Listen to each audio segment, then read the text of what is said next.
দিদি, আপনাকে অসমে স্বাগত জানাই। ধন্যবাদ। আপনি বঙ্গাইগাঁওতে এসেছেন এবং এর আগেও তো অসমের সঙ্গে আপনার একটা সম্পর্ক ছিল, আপনি এসেছেন। হ্যাঁ, নিশ্চয়ই। কেমন লাগছে এই প্রথম অনুভূতিটা জানতে চাইবো। আমার তো ভীষণ ভালো লেগেছে। মানে আমি এই শহরে প্রথম এলাম, বঙ্গাইগাঁও শহরে প্রথম এলাম, এবং আমি মানে কি বলবো, মানে আমি গৌহাটি এয়ারপোর্টে নামার পর থেকে যে সমাদর, যে আপ্যায়ন আমি পেয়েছি, বঙ্গাইগাঁওতে আসার পর এই বইমেলা কেন্দ্র করে এবং বইমেলা মঞ্চে সবার কাছে যে সম্মান পেয়েছি, স্বীকৃতি এবং মর্যাদা আমি পেয়েছি, সেটা আমার চিরকাল মনে থাকবে। একটা বঙ্গাইগাঁও শহর, বাংলার বাইরে একটা শহর, যেখানে এই সম্মান এবং ভালোবাসা পাওয়া সত্যি খুব খুব একটা বিশাল প্রাপ্তি। এখানে আপনার প্রচুর পাঠক আছেন, বিশেষ করে যে কাগজগুলো এখানে আসে তার মধ্যে অন্যতম হচ্ছে দেশ পত্রিকা, এবং অন্যত্র আপনি লেখেন, অনেক লিটল ম্যাগাজিনে লিখেছেন। তো এত পাঠক আপনার তৈরি হয়েছে এবং যারা আপনাকে জানেন যে আপনি সাহিত্যের অত্যন্ত সাহসী একজন লেখাকর্মী, আপনি সাহিত্য জীবনে কি করে এলেন সেটা অনেকে জানতে চেয়েছে আমার কাছে ব্যক্তিগত। আচ্ছা আচ্ছা, সেটা কি বলবো, মানে বলা যেতে পারে একটা এটা এটা একটা মানে হয়তো নিয়তি তাড়িত বিষয়টা, আমার এমনই মনে হয়। মানে আমি খুব মানে ছোটোবেলা থেকে খুব মানে পরীক্ষায় একটু ভালো ফল করা ছাত্রী ছিলাম। ফলে আমাকে কেন্দ্র করে বাড়িতে একটা প্রত্যাশা তৈরি হয়েছিল, যা হয়। কিন্তু আমি যখন কলেজে গেলাম, আমি আস্তে আস্তে, আমি জানি না, মানে নানা কারণে, তার মধ্যে কিছুটা বলা যেতে পারে সেই সময়ে যা হয় আর কি, তখন তো প্রেম বিষয়টা ভীষণ গুরুত্ব পায়। তো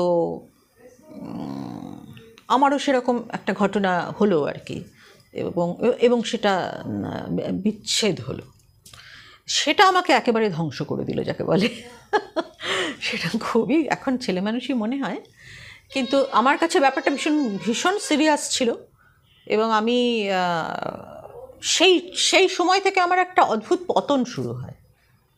আমি আমার লেখাপড়ায় মনোযোগ দিতে পারতাম না, আমি ব্যর্থ হলাম, গ্র্যাজুয়েশনের ফল খুব খারাপ হলো, এবং আমি একটা অসম্ভব মানে কি বলবো, মানে দূরতিক্রম্য একটা মানসিক অবসাদে ভুগতে শুরু করলাম। সমস্ত বন্ধুদের থেকে বিচ্ছিন্ন হয়ে গেলাম, কারণ তারা সকলেই যে যার মতো প্রতিষ্ঠিত হয়ে যাচ্ছে, আমি একমাত্র যে পড়ে রয়েছি একটা কোণে, এবং আমি জানি না আমি কাল কী করব, আমি কালকে বেঁচে থাকবো কি না।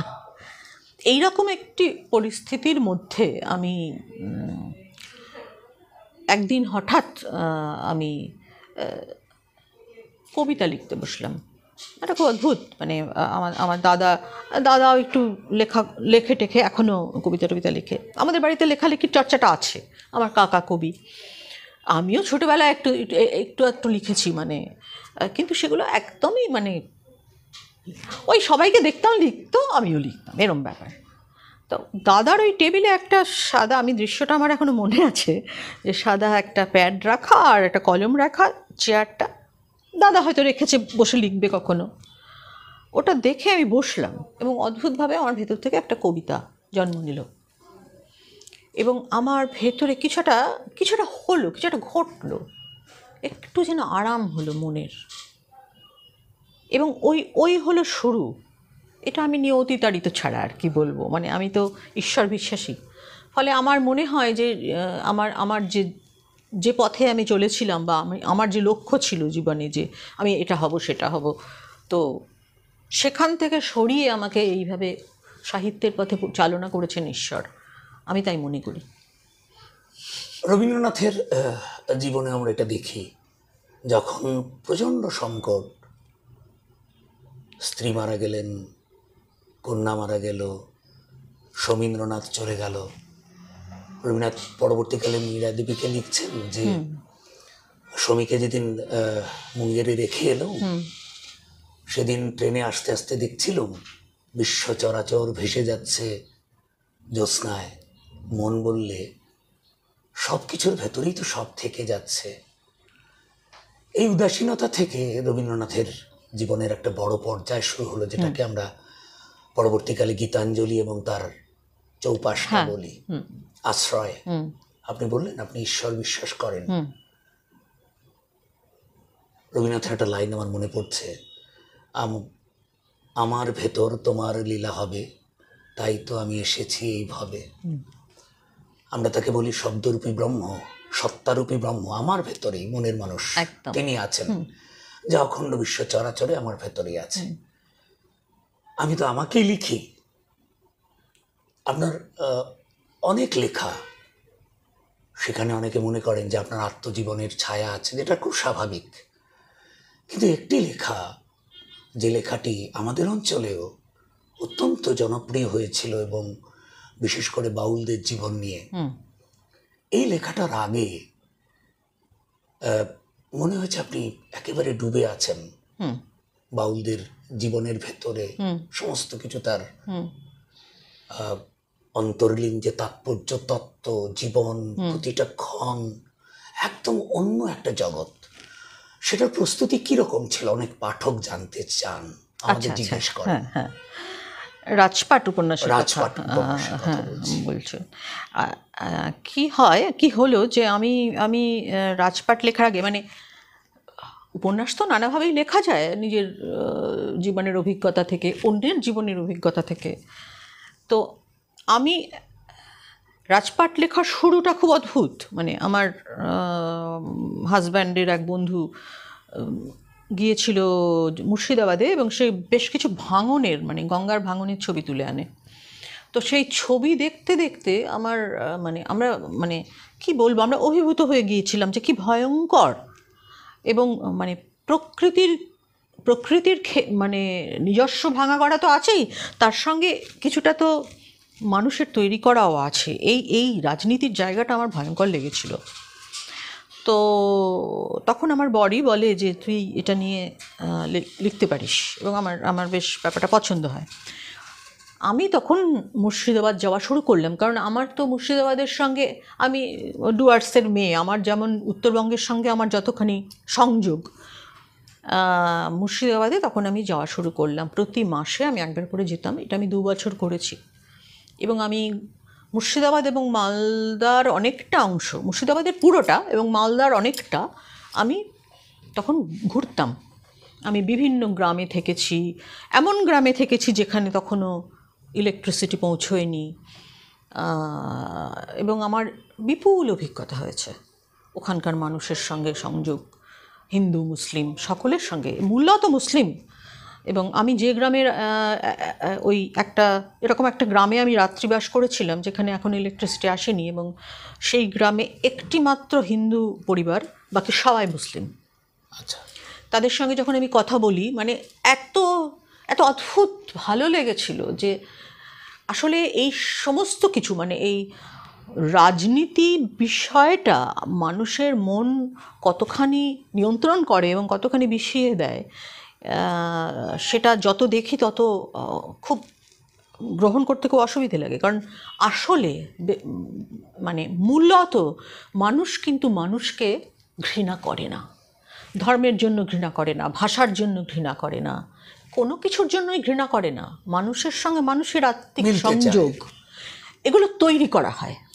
তো আমি মুর্শিদাবাদে ঘুরতে ঘুরতে এই বোধ আমার হয়েছে, এবং আমি সেই সঙ্গে পড়াশোনাটাও করছিলাম, এবং বাউলদের বিষয়ে, বৈষ্ণবদের বিষয়ে ইত্যাদি, এগুলো তো অত্যন্ত নিগূঢ় তত্ত্ব। এগুলো 1-2 বছরে ওদের সঙ্গে মেলামেশায় সবটা জানতে পারা যায় না। তো এবং ওরা আমার কাছে খুলবেই বা কেন? তার জন্য আমাকে হয়তো, আমি যদি চাইতাম যে নিজে একেবারে স্বয়ং অভিজ্ঞতা অর্জন করবো, সে আমাকে দীর্ঘ 20-25 বছর আমাকে তাদের সঙ্গে বসবাস করতে হতো। তো আমি দেখলাম যে আমার এমন একজন কাউকে চাই, যিনি আমার এই পথের গুরু হবেন, যিনি আমাকে জানাবেন যে বাউল তত্ত্ব কী। বা তখন আমি শক্তিনাথ ঝাঁর শরণাপন্ন হই। শক্তিনাথ ঝা অত্যন্ত বড় পণ্ডিত, অত্যন্ত পণ্ডিত এবং অসম্ভব মানে পণ্ডিত, এটাই আর কি, মানে তারপরে আর কোনো কথা হয় না। এবং এত সাহায্য করেছিলেন উনি আমাকে, উনি সাহায্য করেছেন বলেই আমি হয়তো বাউলের বিষয়টা ওই বইতে অতখানি রাখতে পেরেছি, তা না হলে আমাকে হয়তো অল্প অল্প অল্প অল্প ছুঁয়ে ছুঁয়ে যেতে হতো। সুতরাং শক্তিনাথ ঝায়ের কাছে এই বিষয়ে আমার অশেষ ঋণ। আর বাকিটা হচ্ছে ওই মানে দেখা এবং উপলব্ধি দিয়ে তো অনেকখানি আবার মানে গ্রহণ করে নেওয়া যায়, বুঝে নেওয়া যায়। সবটাই যে একেবারে অভিজ্ঞতার, মানে আমি পাথরে ঠোক্কর খাওয়ার পরে যে ব্যথাটা আমি পাই সেটাও যেমন একটা অভিজ্ঞতা, তেমনি আমার পাশের মানুষ যখন পাথরে ঠোক্কর খেয়ে তার রক্তপাত হয়, আমি তখনও একটা আমার অভিজ্ঞতা একটা হচ্ছে পরোক্ষ, হ্যাঁ পরোক্ষ, কিন্তু প্রত্যক্ষ প্রতিক্রিয়া আমি দেখছি। এবার আমি এই যে দেখছি, আমার দেখা এবং আমার মধ্যেকার যে অনুভূতির জগৎ, এই দুটো যখন সম্মিলিত হয়, সেই সম্মেলন থেকে যা বেরিয়ে আসে সাহিত্যে, সেই সব দিয়ে আমি রাজপাট লিখেছি। রাজপাটে আমি কোথাও নেই, শুধু আমি লিখেছি, আমার কলমটুকু আছে। এই যে তুমি যে বললে যে যে আমি তো আমাকেই লিখি, এটা কিন্তু আমি মনে করি না, আমি আমাকে লিখি না সব সময়। কখনো একটা বিনির্মাণ চলে।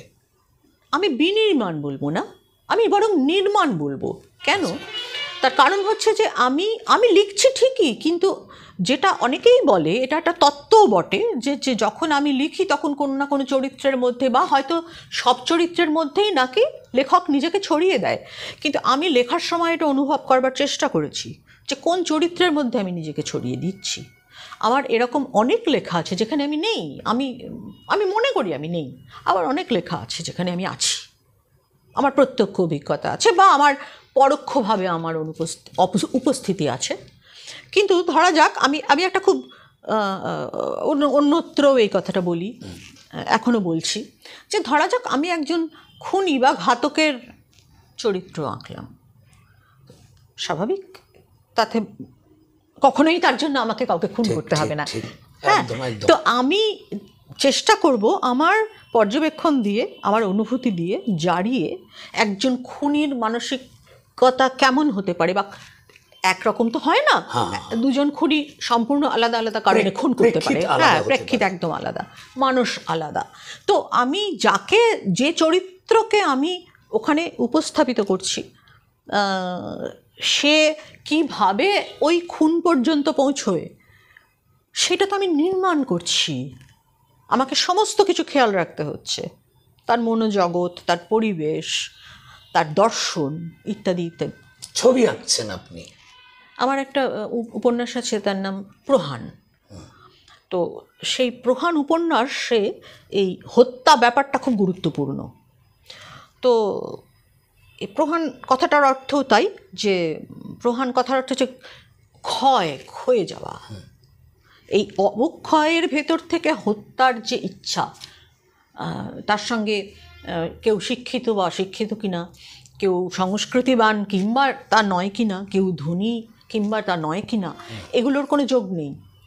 একজন শিক্ষিত, অত্যন্ত সংস্কৃতিবান, রাজনৈতিক আদর্শ আছে, এবং সে অত্যন্ত ধনী, এমন একটা চরিত্র যে কিন্তু সমস্ত কিছু তার যখনই মনে হয় যে এ অন্যায় করছে, তখনই তাকে সে খুন করে। এটা হচ্ছে এইভাবে ব্যাপারটা এগোয়, এবং তার জন্য তার কোনো বিবেক যন্ত্রণা নেই। সে মনে করে যে সে একটি পৃথিবীর একটি পাপ সে মুছে দিচ্ছে। তো এই যে ধরো এই চরিত্রটা আমি তৈরি করলাম, এটা তো মানে এটা অবশ্যই একটা নির্মাণ, এবং এখানে সত্যিই আমি কোথাও নেই। আচ্ছা, এবার একটু অন্য প্রসঙ্গ। একটু আগে আপনি বলছিলেন যে আমি ডুয়ার্সের মেয়ে। উত্তরবঙ্গের সঙ্গে অসমের একটা নিবিড় সম্পর্ক আছে। অবশ্যই। যে অঞ্চলটাতে আমরা বসে আছি, বঙ্গাইগাঁও, তার সঙ্গে আপনার একটা সম্পর্ক আছে। হ্যাঁ, নিশ্চয়ই। তো আমাদের দর্শকেরা অনেকে জানতে চাইবেন যে অসমের এই অঞ্চলটা উত্তরবঙ্গ হাত বাড়ালে আমরা ছুঁতে পারি। আমরা জানি যে কামাখ্যা যে দেবালয়, সেটা তৈরি করেছিলেন উত্তরবঙ্গের আজকে কোচবিহারের মহারাজা। হ্যাঁ, এবং নরনারায়ণ বললে বা কোচ রাজত্ব বললে এই যে নামনি অসম যাকে বলে, নিম্ন অসম, একেবারে কামরূপ অবধি, পুরোটাই তখন ওনার অধীনে ছিল। কোচ, এটা রাজতন্ত্রের পাল্টাপাল্টিতে হয়েছে, যার জন্যে ভাষা, সাহিত্য, সংস্কৃতি, মাটি, জীবনধারা, চিন্তা এবং আবেগ সমস্ত কিছু দিক থেকে আমরা মনে করি বঙ্গদেশ, বিশেষ করে উত্তরবঙ্গ আমাদের অত্যন্ত কাছের। বঙ্গাইগাঁওর সঙ্গে আপনার সম্পর্কটা কি রকম? আমি এই প্রথম এলাম এই শহরে, কিন্তু আমার একেবারে শৈশব থেকেই এই শহরের সঙ্গে যোগ। প্রথম হচ্ছে যে আমি যখন খুব ছোট, আমার এক মাসির বিয়ে হলো এই শহরে। তো তখন, এখন যেমন ডুয়ার্স থেকে বঙ্গাইগাঁও আসা খুব সহজ হয়ে গেছে, তখন ডুয়ার্সে দাঁড়িয়ে বঙ্গাইগাঁওকে মনে হতো বহু দূরের একটা দেশ। তো মাসিকে বা মেশোকে আমরা পেতাম যখন তারা ফিরে ডুয়ার্সে আসতেন, এবং মনে হতো যে আসামে থাকেন তারা, তাদের অভিজ্ঞতা, বা আমরা ডুয়ার্সে আরও যারা অন্যান্য পরিবার থেকে যাদের অসমের সঙ্গে সম্পর্ক তৈরি হয়েছিল বৈবাহিক সূত্রে, তাদের বা অনেকেই ছিলেন যারা এখানে এসে বসবাস করতেন নানা কাজে, তাদের সঙ্গে যে যোগাযোগ বিভিন্ন, একটা কিরকম স্বপ্নের দেশ বলে মনে হতো, আমার অন্তত মনে হতো। এবং ওই যে ছবি, বিভিন্ন আমাদের ভূগোল বইতে ছবি বা অন্যান্য জায়গায় যে ছবি, যে পাহাড়, কতগুলো অদ্ভুত অদ্ভুত বিষয়, যেমন পাহাড়, সুপুরি গাছ, এই যে জিনিসগুলো, মানে সব মিলিয়ে একটা, আর মেখলা চাদর, অসমীয়াতে বলে দুটো পার্ট। আচ্ছা, আমরা মেখলাই বলি, পুরো বাংলাতে মেখলা বলা হয়, পোশাকটাকেই আমরা মেখলা চাদর, এই মেখলা। আচ্ছা, বিহু যে নাচ আর ভূপেন হাজারিকার গান, আমার কাছে সব মিলিয়ে বঙ্গাইগাঁও, কেননা আমি তো বঙ্গাইগাঁও জানি, আমার মাসি সেখানে থাকেন, মাসির যখন সন্তানাদি হলো তারা আমাদের বন্ধু হলো, তো তারা, আমার ওই এক ভাই, তারা একটা পত্রিকা করতো, দিক ও দিগড় বলে, সেই পত্রিকাতে আমি লিখতাম। হ্যাঁ, তো সেই যোগাযোগটাও কিন্তু আছে, মানে আমার সাহিত্যিক জীবনের সঙ্গেও এর যোগাযোগ, মানে এই শহরটার যোগাযোগ, মানে এটা একটা অদ্ভুত যে আমি আজকে বঙ্গাইগাঁওতে এসেছি। তো সত্যি এটা আমার পক্ষে খুব সৌভাগ্য। অসমে তো আপনি আগেও এসেছেন, শিলচরে গেছেন বললেন, গুয়াহাটিতেও এসেছেন। অসম তো আপনাকে টানে, প্রকৃতি সমস্ত কিছু মিলে। কখনো মনে হয়নি এই অঞ্চলকে নিয়ে কিছু লেখার রয়েছে? এখানে এলে সত্যি আমার প্রথম যে অনুভূতিটা হয়, আমার মনে হয় যে আমি যেন ঘরে ফিরলাম। মানে আমি যখন কলকাতা থেকে উত্তরবঙ্গে যাই, ডুয়ার্সে যাই, তখন আমার যে অনুভূতিটা হয়, আমার কিন্তু এই রাজ্যে এসেও, অসমে এসেও আমার ঠিক এই অনুভূতিটাই হয়। আমার মনে হলো একটা ঘরে ফিরলাম। এবং ভাষার সঙ্গে, উত্তরবঙ্গের ভাষার সঙ্গে অসমের যে মিল, উচ্চারণে মিল, অনেক শব্দে মিল। আমি তো কাল যারা বক্তব্য রেখেছেন, আমি তাদের প্রত্যেকের বক্তব্য, বিশেষত মাননীয় শিক্ষামন্ত্রীর বক্তব্য, আমি একদম পরিষ্কারভাবে বুঝতে পেরেছি। তো এই যে মিল, এই মিল এবং সংস্কৃতিগত অনেক মিল, এই সবটা মিলিয়ে লেখার ইচ্ছে আমার হয় অবশ্যই। আমি মানে এটা তো বলতেই হবে আমাকে যে আমি যদি কোথাও বাংলা এবং আসামকে মেলাতে পারি আমার কোনো উপন্যাসে, আমার খুব ভালো লাগবে। এবং এই কাজটা আমি ভেবেছিলাম, বা আমার মাথায় এটা রয়েছে যে আমি কোচবিহার রাজবংশ নিয়ে আমার একটা কাজ করবার ইচ্ছে আছে, কামতাপুর আন্দোলন এবং পুরনো, যেটা আপনি বলছেন যে কামরূপ যে অন্তর্ভুক্ত ছিল, হ্যাঁ, এবং এটার অন্যতম আরেকটা কারণ, এটা আমার একটা মানে শ্রদ্ধা জ্ঞাপন করাও বটে, যদি আমি কখনো লিখতে পারি, ইচ্ছে আছে যে কোচবিহারের মহারাজার বাংলা ভাষা নির্মাণের ক্ষেত্রে একটা বিরাট অবদান আছে। এবং সেই সময় মানে অসমের বিভিন্ন যে রাজপরিবারের সঙ্গে বা চিঠিপত্রগুলো, বা ত্রিপুরার আগর যে রাজপরিবারের সঙ্গে চিঠিপত্র, সেগুলো আস্তে আস্তে বাংলা ভাষা নির্মাণ করছে। আপনি তো তুমি তো জানোই বাংলা সাহিত্যের ইতিহাসে বাংলা গদ্যের আদি নিদর্শন, এবং সেগুলো কি চমৎকার আদি নিদর্শন বলে, মানে তো আমার একটা তাদের প্রতি মনে হয় যেন আমার একটা শ্রদ্ধাঞ্জলি দেওয়া উচিত তাদের নিয়ে লিখে। এবং আমি চাইবো যে তোমরা আমাকে শুভেচ্ছা আমার জন্য আমার প্রার্থনা করো, যাতে আমি এই কাজটা করতে পারি, যে এই দুটো বাংলা এবং অসমকে কোনো লেখার মধ্যে মিলিয়ে দিতে পারি। খুব ভালো। আসলে আমরা বলি মানে মাতৃভাষা এবং ধাত্রীভাষা। আমাদের অসমের অত্যন্ত বিখ্যাত কবি ছিলেন, অসম সাহিত্য সভার সভাপতি ছিলেন, এবং যেখানে আমি বর্তমানে কাজ করি ওটার আদির নামটা হচ্ছে কটন কলেজ, যেটা এখন কটন বিশ্ববিদ্যালয়। সেখানে তিনি পড়াতেন, ইংরেজি পড়াতেন, প্রয়াত নবকান্ত বড়ুয়া। উনি শান্তিনিকেতনে পড়াশোনা করেছেন এবং উনি বলতেন যে অসমীয়া মোর মাতৃভাষা, বাংলা মোর ধাত্রীভাষা বলতেন। তো আমরা এটাকে, যারা অসমের বাঙালি, আমরা মনে করি যে দুটো আর্য ভাষা, তার সঙ্গে আমাদের রয়েছে অস্ট্রিক, তারপরে মঙ্গলয়েড, সিনেটিবেটান, এই সমস্ত গ্রুপের ভাষাভাষী অনেক মানুষ আছেন নর্থ ইস্টে। গোটা উত্তর পূর্বাঞ্চল হচ্ছে ভাষার তাত্ত্বিকদের কাছে স্বর্গরাজ্য, কিন্তু তার একটা ভূমি, বড় ভূমি হচ্ছে দুটি ভাষা, অসমীয়া এবং বাংলা। অসমীয়া ভাষাটা অনেকটা জনসংযোগী ভাষা, মূল একজন জনজাতীয় মানুষের সঙ্গে আমরা অসমীয়াতে কথা বলি, বড় ভাইয়েরা আছেন তাদের সঙ্গে আমরা অসমীয়াতে কথা বলি।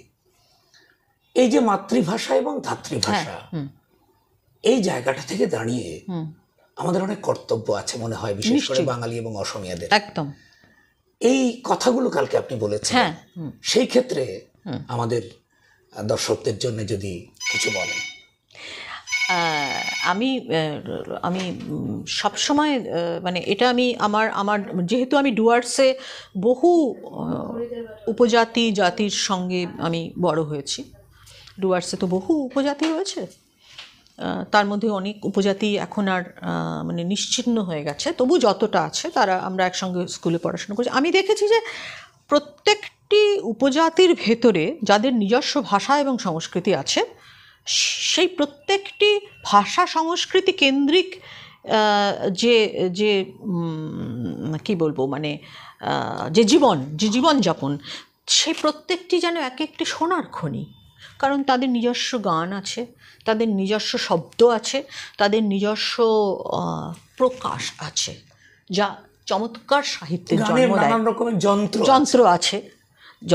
তো এই সব মিলিয়ে সেটা তো একটা এমন একটা জগৎ, যে জগতে আমাদের প্রবেশাধিকার আছে, আমাদের যোগাযোগের উপায় আছে, কিন্তু আমরা যেন সবটা করে উঠছি না। অর্থাৎ আমি জানি সেখানে আমার রত্ন রাখা রয়েছে, কিন্তু সেই রত্ন সম্ভার আমি নিচ্ছি না।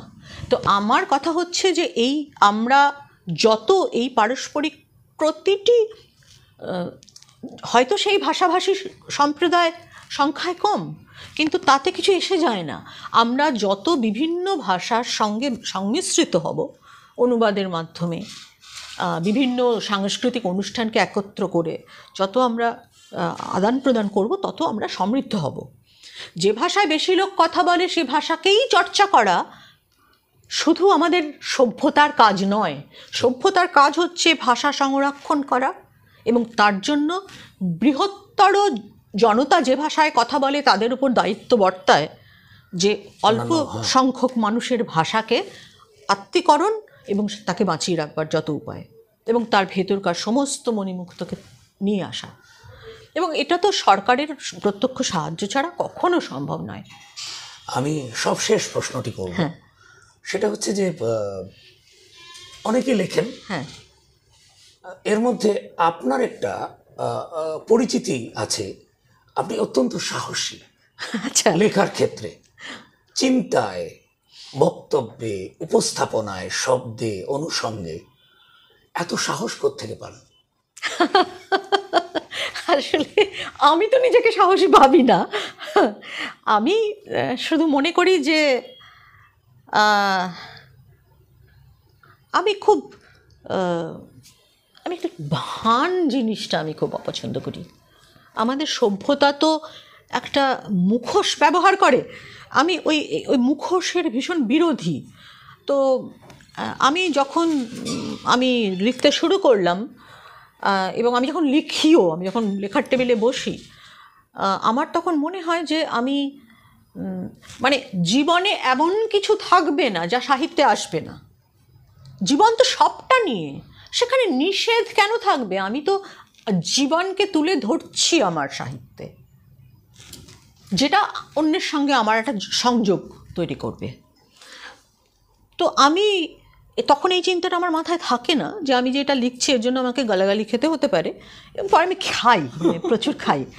বা ধরা যাক আমি যদি কোথাও, এই যেমন তোমার সঙ্গে এখন কথা বলছি, তো ধরো এমন কোনো প্রসঙ্গ যদি আমার আসে যেটা বললে কিছু হতে পারে কেউ আমার প্রতি বিরূপ হবে, অতএব আমি বলবো না, এটা আমি এটাও আমার মনে হয় এটা ঠিক নয়। হ্যাঁ, একদম একদম। মানে আমি মনে করি যে আমার বাক স্বাধীনতা আছে, সংবিধান আমাকে সেই স্বাধীনতা দিয়েছে, আমার নিজের বক্তব্য প্রকাশ করবার আমার স্বাধীনতা আছে। আমি তো কাউকে অসম্মান করছি না, আমার সেই সংস্কৃতি আছে, আমার সেই শিক্ষা আছে যে আমি এমন কোনো কথা কাউকে বলবো না যেটা তাকে তার অসম্মানজনক মনে হয়। কিন্তু যদি আমার মনে হয় যে এই কথাগুলো বলা উচিত, তাতে সমাজের ভালো হবে, আমার ভালো হবে, আমি সমাজের বাইরে নই, ফলে আমার ভালো হবে, সমাজের ভালো হবে, আমার চারপাশের বন্ধু বান্ধবের ভালো হবে, আমি নিশ্চয়ই বলবো। হ্যাঁ, হতে পারে তার জন্য অনেকেই আমার উপর ক্ষুব্ধ হন, কিন্তু এটাও ঠিক যে আমি যে সোজাসাপটাভাবে আমার মনের কথা আমি বলে দিই, যা বুঝি আমি বলি, অনেকে আমাকে তার জন্য ভালোবাসেন, সেটাও কিন্তু অস্বীকার করা যাবে না। পাঠক আপনার পাঠক বা অনেক জায়গায় আমি যখন যাই, হয়তো এমন অনেকের সঙ্গে আমার দেখা হয় যে যারা হয়তো আমার পাঠক নন, কিন্তু যারা হয়তো আমি কোথাও কোনো বিষয়ে বক্তব্য রেখেছি সেটা শুনেছেন, এবং তারা তার জন্য আমাকে অভিনন্দন জানাচ্ছেন, ভালোবাসা জানাচ্ছেন, বলছেন আমাদের মনের কথা আপনি বলছেন, এই কথাটা আমরা বলতে চাই। তো এটাও তো আমাকে সাহস যোগায় যে আমি তো একা নই, আমার যে বক্তব্য সেই বক্তব্যের সঙ্গে সহমত আরও বহু লোক। তো আমরা শেষ করব, তবে সকলে তো আপনাকে জানেন যে তিলোত্তমা মজুমদার মানে হচ্ছেন কথাশিল্পী, কিন্তু আপনার আরেকটা পরিচয় আছে, খুব ঘনিষ্ঠ মহলে অনেকেই জানেন, কিন্তু অনেক লোক হয়তো জানেন না, সেটা হচ্ছে আপনি একজন কণ্ঠশিল্পীও বটে। তো রবীন্দ্রনাথের কোন গানটা আপনার এই মুহূর্তে মনে পড়ছে আমাদের দর্শকদের জন্য, যদি দু লাইন একটু গুনগুন করে দিতেন? খুব খুব খারাপ হবে, তার কারণ হচ্ছে যে আমি তো এতক্ষণ এত কথা বলেছি এই কদিন ধরে, এবং বেশি কথা বলা হচ্ছে কণ্ঠের পক্ষে খারাপ, কিন্তু তুমি যেহেতু বলছো আমি চেষ্টা করছি। আনন্দ ধারা বহিছে ভুবনে, আনন্দ ধারা বহিছে ভুবনে, দীন রাজনী কত অমৃত রস উথলি যায়, অনন্ত গগনে আনন্দ ধারা বহিছে ভুবনে, আনন্দ ধারা বহিছে ভুবনে। এত অসাধারণ একটি কণ্ঠের অধিকারিণী আপনি, এত ভালো গান করেন, এটা অনেক পাঠকই জানেন না, এটা একটা নতুন রূপ, বিশেষ করে অসমের মানুষের জন্যে। আর আমরা যে অঞ্চলে বসে আছি বঙ্গাইগাঁও, এখানে আমাদের মাতৃভাষা এবং ধাত্রীভাষা বাংলা এবং অসমিয়া উভয় ভাষার মানুষেরা আজকে এই অনুষ্ঠান দেখেছেন এবং আপনার কথা শুনলেন।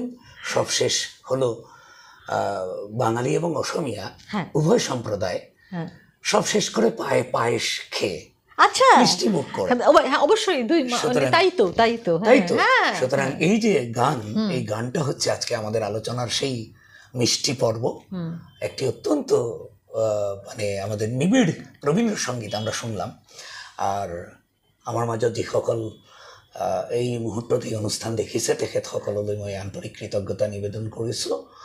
আমাৰ মাতৃভাষা বাংলা, আমাৰ ধাতৃভাষা অসমীয়া, আৰু আমাৰ মাজত আজি উপস্থিত আছিলে ইমান পৰে বংগৰ প্ৰখ্যাত ঔপন্যাসিকা তিলোত্তমা বাইদেউ, তিলোত্তমা মজুমদাৰ, তেখেতৰ সৈতে আমি কথা পাতিলোঁ।